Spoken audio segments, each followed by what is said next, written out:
Welcome sa pangalawa at huling bahagi ng ating short series na Huwag Kang Matakot.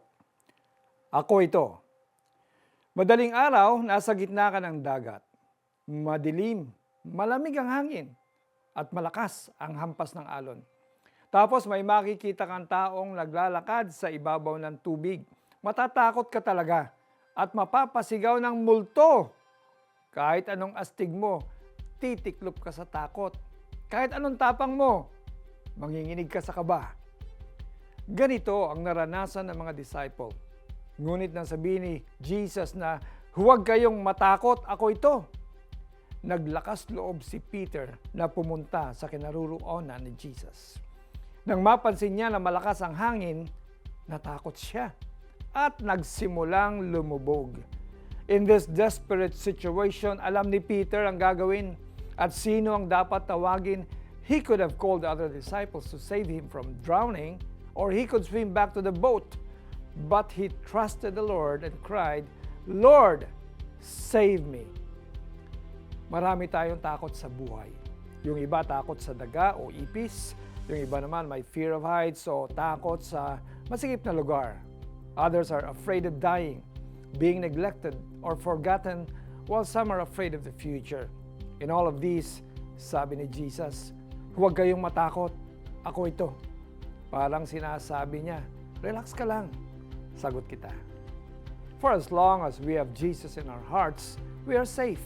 Whether it's in the wilderness or in the mountains, in the fiery furnace or in the lion's den, in prison or in the midst of a raging sea, anumang sitwasyon at pagkakataon, lagi nating kasama si Jesus. Sapat na ang mga salitang, "It is I," para maalis ang ating mga takot at pangamba. In the original Greek, it's ego eimi. Two powerful and significant words asserting Jesus' power, sovereignty, and deity. So whenever fear creeps in, let's remind ourselves of His promise in Deuteronomy 31:8. "The Lord Himself goes before you and will be with you. He will never leave you nor forsake you. Do not be afraid. Do not be discouraged." Tayo po ay manalangin. Lord Jesus, tulungan po ninyo kaming harapin ang aming mga takot at pangamba sa buhay. Gamitin ninyo po ang mga ito upang mapatatag ang aming pananalig sa inyo.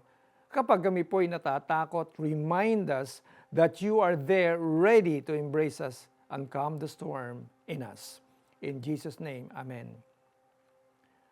Be honest and list all your fears. Then cry out to Jesus and ask Him to remove all these fears.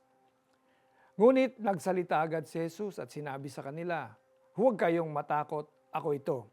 Mateo 14:27. Thank you for joining us on our series, Huwag Kang Matakot. Muli ako po si Pastor Alex Tensay na nagsasabing walang dahilan para matakot tayo kanino man sapagkat dapat sa Diyos lamang tayo may takot.